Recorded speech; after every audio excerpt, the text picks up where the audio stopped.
Welcome to online classes. आपका part number 3 एक नए टॉपिक के साथ आनुवांशिकी। और पिछली नेक्स्ट क्लास में आनुवांशिकी में आपके लिए बताया गया था मेंडलवाद, यानी ग्रेगर जॉन मेंडल का जीवन परिचय। और इसके अलावा मैंने आपके लिए 4 परिभाषाएं और बताई थी। नंबर 1 आनुवांशिकी, नंबर 2 आनुवांशिक लक्षण, तीसरा वंशानुगति जिसे हेरिडिटी के नाम से भी जानते हैं, और विभिन्नताएं एवं विभिन्नताओं का कारण। इतना दोस्तों मैंने आपको बताया। अगला टॉपिक है, इसमें ध्यान देना, बहुत अच्छा टॉपिक आनुवांशिकी। अंक 4 नंबर का है, पार्ट 2 दूसरा भाग मैं आज बताने जा रहा हूं। तो पिछली क्लास में आपके लिए मेंडलवाद तक मैंने आपको पढ़ा दिया था। अगला इसमें टॉपिक है मेंडल की सफलता के कारण। ध्यान देना, मेंडल की सफलता के कारण।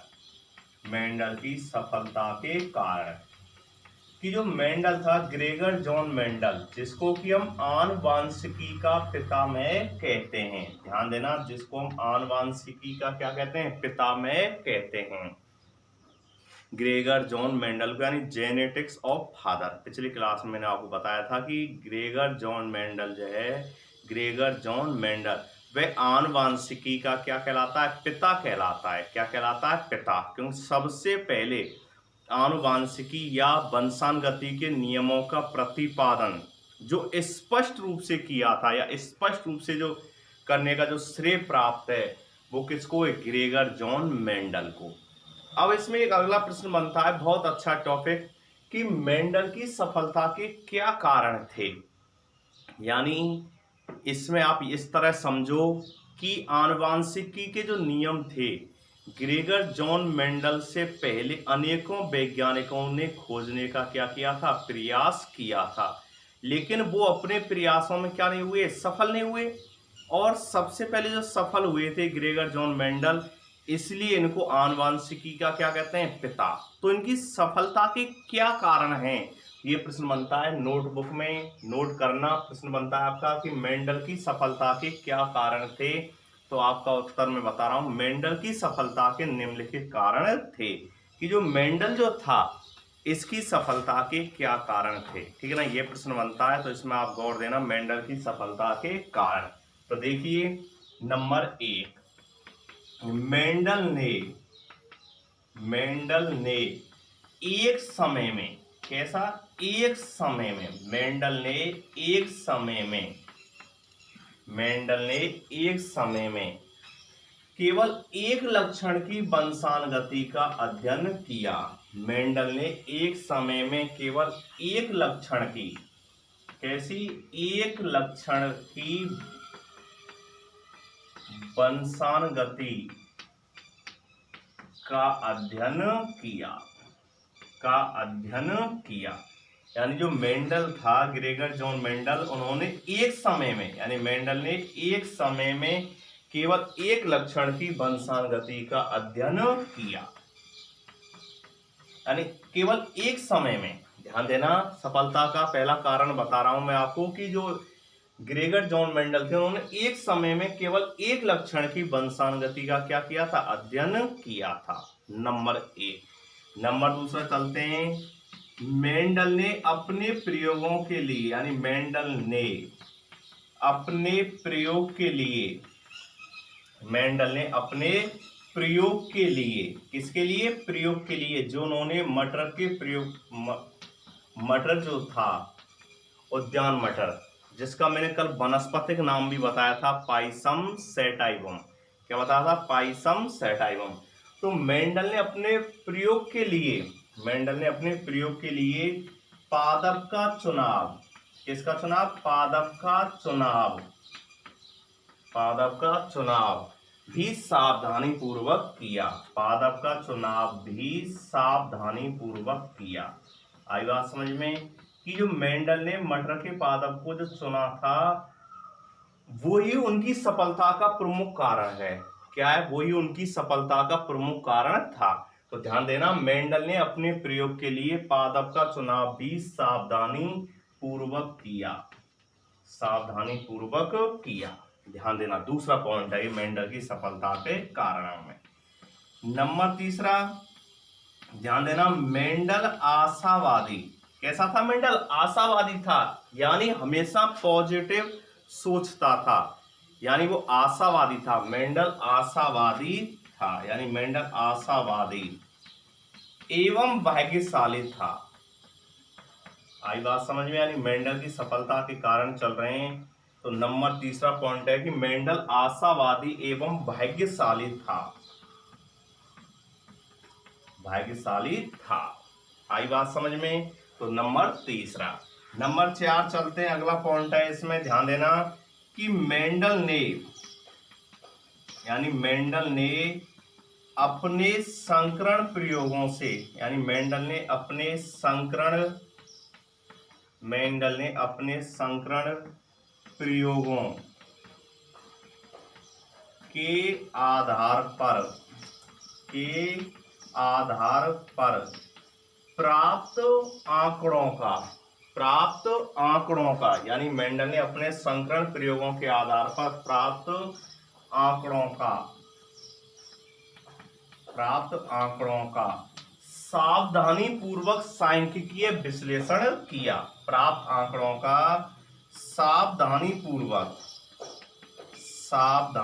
पूर्वक सांख्यिकीय विश्लेषण किया।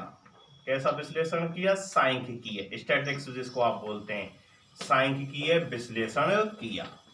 आई बात समझ में? सांख्यिकीय विश्लेषण किया। तो ध्यान देना, ये मेंडल की सफलता के कारण।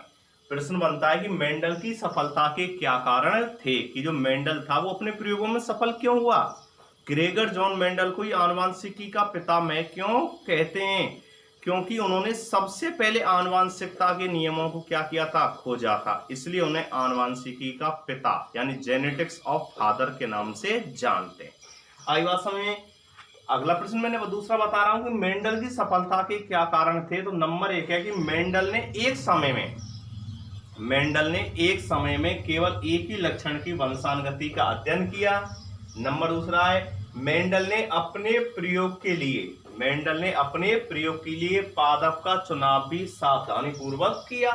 नंबर तीसरा है कि मेंडल आशावादी एवं भाग्यशाली था, यानी मेंडल आशावादी एवं भाग्यशाली था। और नंबर 4 है कि मेंडल ने अपने संकरण प्रयोगों के आधार पर प्राप्त आंकड़ों का सावधानी पूर्वक सांख्यिकीय विश्लेषण किया। आई बात समझ में? तो ये था मेंडल की सफलता के कारण। अगला टॉपिक है, इसमें ध्यान देना, चलते हैं अगले टॉपिक की तरफ, कि जो मेंडल था, ग्रेगर जॉन मेंडल जो था, इन्होंने अपने प्रयोग के लिए मटर के पादप का ही चयन क्यों किया। आपने मेंडलवाद में पढ़ा था कि ग्रेगर जॉन मेंडल जब एक चर्च के क्या बन गए थे? पादरी बन गए थे। तो चर्च का जो उद्यान था, चर्च का क्या था? उद्यान था। वह उस उद्यान में उद्यान मटर यानी पाइसम सैटाइवम पर 7 वर्ष तक, कितने वर्ष तक? 7 वर्ष तक, यानी संकरण के क्या किए थे? प्रयोग किए थे। तो उन्होंने अपने प्रयोग के लिए किसको चुना था? मटर के पादप को। किसको चुना था? मटर के पादप को। तो प्रश्न बनता है इसमें कि मेंडल ने मटर के पादप का चयन क्यों किया। तो अगला टॉपिक बता रहा हूं मैं, मटर के पादप का चयन, यानी मेंडल ने मटर के पादप का चयन क्यों किया। गौर देना भाई, बहुत महत्वपूर्ण टॉपिक, कि मटर के पादप का चयन, कि ग्रेगर जॉन मेंडल ने मटर के पादप का चयन क्यों किया। आई बात समझ में? क्योंकि अभी मैंने मेंडल की सफलता के कारण बताए थे, तो सफलता के कारण में आपको दूसरा पॉइंट यही बताया गया था कि मेंडल ने अपने प्रयोग के लिए जो पादप था उसका सावधानी पूर्वक चयन किया। तो कौन सा पादप था? मटर का। अब प्रश्न बनता है कि मेंडल ने मटर के पादप का चयन क्यों किया। क्या कारण था कि मेंडल ने मटर के पादप को ही चुना। तो इसका उत्तर ध्यान रखना, समझना दोस्तों, कि मटर का जो पादप था इसके चयन करने के पीछे मेंडल का यानी निम्नलिखित कारण थे, यानी उन्होंने निम्नलिखित कारणों के कारण मटर के पादप का क्या किया था, चयन किया था। तो नंबर 1 पॉइंट है इसमें, ध्यान देना नंबर 1। और दोस्तों ध्यान देना, जितने भी आपके और मित्र हैं, जितने भी और छात्र छात्राएं, सबको अवगत कराओ। अधिक से अधिक चैनल को लाइक किया करो, शेयर किया करो और अधिक से अधिक इसको सब्सक्राइब किया करो, ठीक है ना। और जितने भी आपके मित्र हैं उनको भी इसके बारे में अवगत कराओ। चलते हैं तो नंबर 1 कि मेंडल ने मटर के पादप का चयन क्यों किया। तो देखिए भाई कि जो मटर का पादप होता है कैसा होता है, एक वर्षीय होता है। कैसा होता है, एक वर्षीय। एक वर्षीय का मतलब है जो पादप अपने जीवन चक्र को एक वर्ष के अंदर ही क्या कर लेते हैं, पूर्ण कर लेते हैं, उन्हें हम एक वर्षीय के नाम से जानते हैं। तो एक वर्षीय पादप यानी एक वर्षीय पादप होने के कारण, एक वर्षीय पादप होने के कारण कम समय में, कैसे समय में, कम समय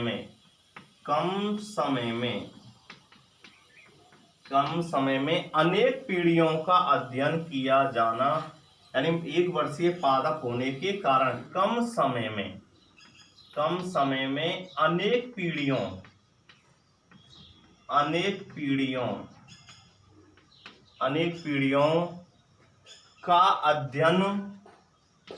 अनेक पीढ़ियों का अध्ययन किया जाना संभव है। आई बात समझ में दोस्तों। प्रिय छात्र एवं छात्राओं, ध्यान देना कि एक वर्षीय पादप होने के कारण, कैसा पादप होने के कारण, एक वर्षीय पादप होने के कारण कम समय में अनेक पीढ़ियों का क्या किया सकता है, अध्ययन किया जा सकता है। क्योंकि मटर का जो पादप है इसका जो जीवन काल है, एक रबी की फसल के अंदर इसको बोया जाता है तो 5-6 मंथ में ये फसल कंप्लीट हो जाती है, यानी बीज रोपने से और पुनः बीज प्राप्त करने तक, ठीक है ना। तो इसलिए इसका कम समय में 2-4-5 वर्षों में ही अनेक पीढ़ियों का अध्ययन किया जाना कैसा है, संभव है। नंबर 1। नंबर दूसरा ध्यान देना, इसमें वो जो महत्वपूर्ण पॉइंट है, विपुसन विधि के द्वारा, कौन सी विधि के द्वारा, विपुसन विधि के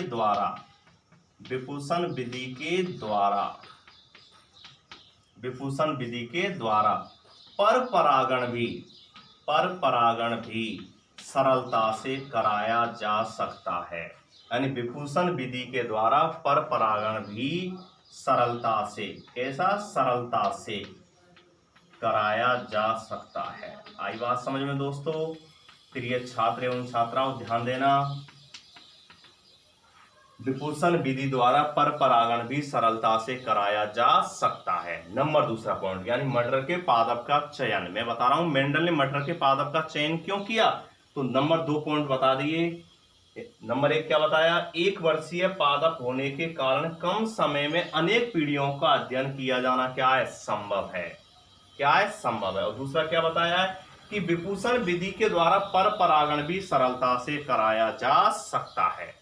चलते हैं अगला, तीसरा पॉइंट है, ध्यान देना, बहुत महत्वपूर्ण पॉइंट, कि मटर के जब पौधे पुष्प होते हैं कैसे होते हैं, द्विलिंगी। कैसे होते हैं, द्विलिंगी। द्विलिंगी का अर्थ होता है, ध्यान देना, द्विलिंगी का अर्थ क्या होता है कि एक ही पादप पर नर एवं मादा दोनों जनांग क्या होते हैं, उपस्थित होते हैं। आप जानते हैं कि पुष्प की संरचना में सामान्यतः 4 भाग होते हैं। नंबर 1 बाह्य दलपुंज, नंबर दूसरा दलपुंज, नंबर तीसरा पुंकेसर, जिसको हम क्या कहते हैं, नर भाग के नाम से जानते हैं, और नंबर चौथा होता है स्त्री केसर। कौन सा होता है, स्त्री केसर, जिसमें जायांग, वर्तिका, वर्तकाग्र आदि क्या होते हैं, सम्मिलित होते हैं। तो इस मटर के पादप जो होते हैं, मटर के पौधे जो होते हैं द्विलिंगी होते हैं। इन पर कैसे होते हैं, द्विलिंगी। इनके पुष्प कैसे होते हैं, द्विलिंगी, यानी एक ही पुष्प पर, एक ही फूल पर नर और मादा दोनों युग्मक कैसे होते हैं, उपस्थित होते हैं। सामान्यतः पुष्प दो प्रकार होते हैं लिंग के आधार पर, एक लिंगी और द्विलिंगी। एक लिंगी जिसमें नर या मादा दोनों युग्मकों में से कोई एक ही उपस्थित होता है, चाहे नर हो चाहे मादा हो। लेकिन द्विलिंगी का मतलब क्या होता है, जिसमें दोनों नर और मादा दोनों युग्मक क्या होते हैं, उपस्थित होते हैं, उसे हम द्विलिंगी के नाम से जानते हैं। तो मटर का पादप कैसा होता है, द्विलिंगी होता है। कैसा होता है, द्विलिंगी। तो ध्यान देना, द्विलिंगी पुष्प होने के कारण, द्विलिंगी पुष्प होने के कारण, ध्यान देना, द्विलिंगी पुष्प होने के कारण, होने के कारण, द्विलिंगी पुष्प होने के कारण स्वयं परागण के द्वारा, द्विलिंगी पुष्प होने के कारण स्वयं परागण के द्वारा, स्वयं परागण के द्वारा, परागण दो प्रकार का होता है दोस्तों, ध्यान देना, स्वयं परागण और पर परागण, स्वयं परागण और पर परागण। आई बात समझ, यानी जब पुष्प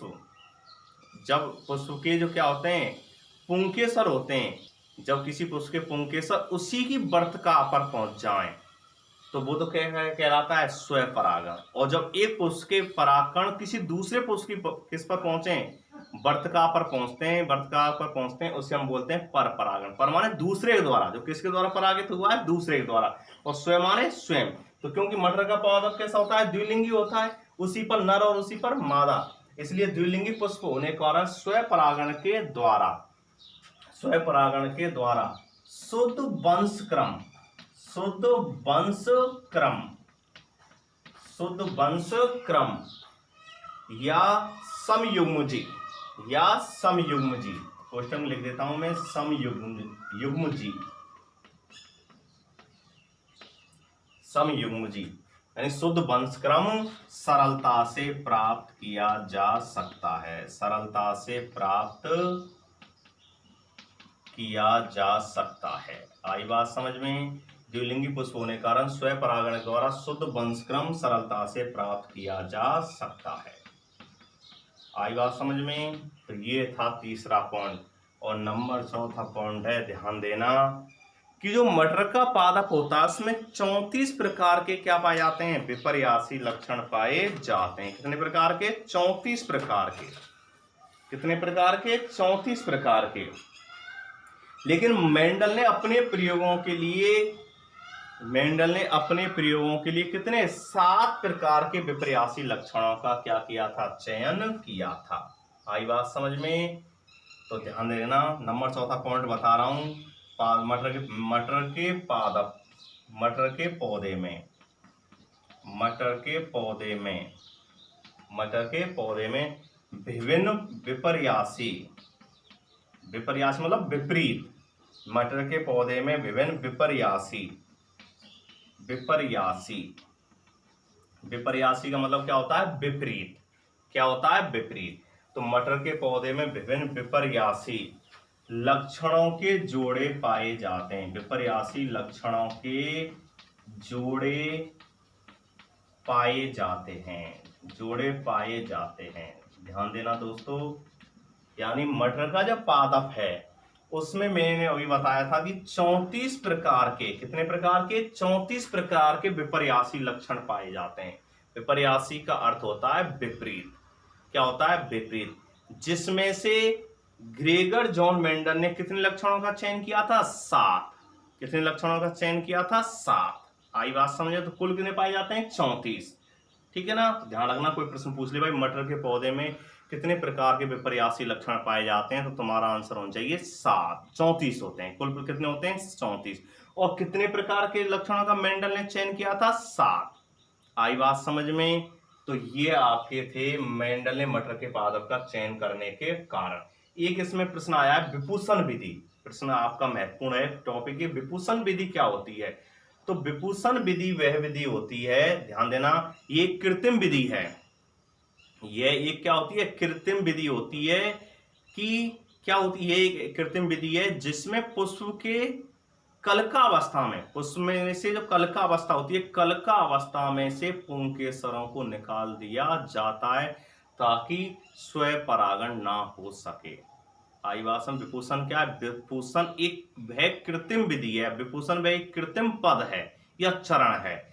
विभूषण एक कृत्रिम क्या है, चरण है या विधि है। विभूषण एक कृत्रिम क्या है, विधि है जिसमें कलका अवस्था में ही पुष्प के पुंकेसरों को निकाल दिया जाता है जिससे स्वयं परागण ना हो, जिससे स्वयं परागण ना हो। जब पुंकेसरों को ही निकाल देंगे पुष्प की कलका अवस्था में से, तो क्या बचेगा उसका, अब केवल स्त्री भाग बचेगा, स्त्री केसर बचेगा। तो उसको क्या किसकी आवश्यकता होगी? पर परागण की। किसकी होगी? पर परागण की। तो वही बात में लिखी है, विपुसन विधि के द्वारा पर परागण भी सरलता से कराया जा सकता है।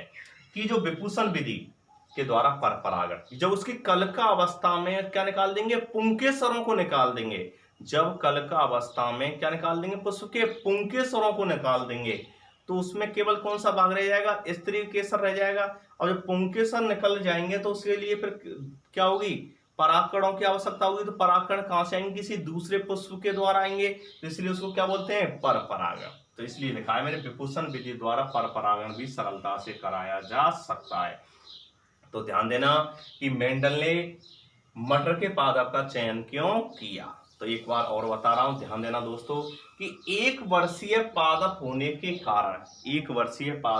के कारण कम समय में अनेक पीढ़ियों का अध्ययन किया जाना क्या संभव है। यानी कम समय में अनेक पीढ़ियों का क्या कर सकते हैं? हम अध्ययन कर सकते हैं। दूसरा है, विपुसन विधि के द्वारा पर परागण भी सरलता से कराया जाता है। यानी विपुसन जो विधि होती है उसके द्वारा पर परागण भी सरलता से कराया जा सकता है। और विपुसन विधि मैंने बताई थी कि विपुसन ये क्या है? विपुसन विधि क्या है? प्रश्न बनता है विपुसन विधि क्या है। आपके सिलेबस में तो नहीं है, बस आपके सिलेबस में तो इसका नाम ही नाम दे रखा है, विपुसन विधि। अब पूरा समझिए, विपुसन विधि क्या है। विपुसन विधि एक कृत्रिम क्या है? पद है। विपुसन विधि एक कृत्रिम क्या है? पद है या चरण है, जिसमें पुष्प की कलिका अवस्था में से, कौन सी अवस्था में? कलिका अवस्था में पुष्प के पुंकेसर, जिसको हम नर भाग कहते हैं, उसको निकाल दिया जाता है ताकि स्वपरागण ना हो सके। उसे विपुसन के नाम से जानते हैं। नंबर तीसरा है, द्विलिंगी पुष्प होने के कारण स्वपरागण के द्वारा शुद्ध वंशक्रम सरलता से प्राप्त किया जा सकता है। और नंबर 14, मटर के पौधे में विभिन्न प्रकार के विपर्यासी लक्षणों के जोड़े पाए जाते हैं। तो विपर्यासी लक्षण, जिनको दूसरा नाम में क्या होता है? विपरीत लक्षण। क्या बताया था? विपरीत लक्षण। आई बात समझ में। और मटर के पौधे में कुल 34 प्रकार के विपर्यासी लक्षण पाए जाते हैं, जिसमें से ग्रेगर जॉन मेंडल ने कितने का चयन किया था? 7 लक्षणों का चयन किया था। इसके अलावा आप इसमें एक पॉइंट और भी बढ़ा सकते हैं कि मटर का पौधा कैसा होता है? छोटा होता है, शाक स्वभाव का होता है। कैसे स्वभाव का होता है? शाक स्वभाव का, छोटा होता है। यानी स्वभाव के आधार पर पौधे 3 प्रकार के होते हैं। स्वभाव के आधार पर पौधे कितने प्रकार के होते हैं? 3। शाक स्वभाव, झाड़ी स्वभाव और वृक्ष। तो शाक स्वभाव में क्या आते हैं? मटर का पौधा है अपना, ये किस में आते हैं? टमाटर का पौधा है, ये किस में आते हैं? शाक स्वभाव में।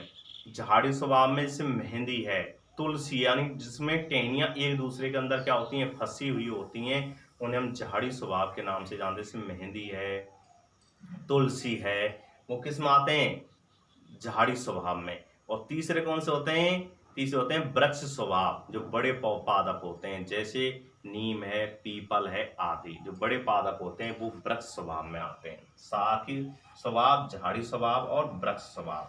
तो मैं एक 5वां पॉइंट और बता रहा हूं इसमें कि मटर का पौधा कैसा होता है? शाक स्वभाव का होता है, यानी छोटा होता है, इसलिए थोड़े से स्थान में अनेक पौधों को उगाया जा सकता है। यानी छोटे से स्थान में ही अनेक पौधों को उगाया जा सकता है। आई बात समझ। बहुत छोटे स्वभाव का होता है, बहुत शाक स्वभाव का होता है, इसलिए एक छोटे से स्थान पर अनेकों पौधों को या पादपों को उगाया जाना क्या है? संभव है।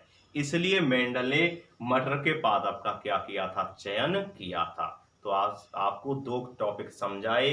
नंबर 1, मेंडल की सफलता के कारण, कि मेंडल अपने प्रयोगों में सफल क्यों हुआ।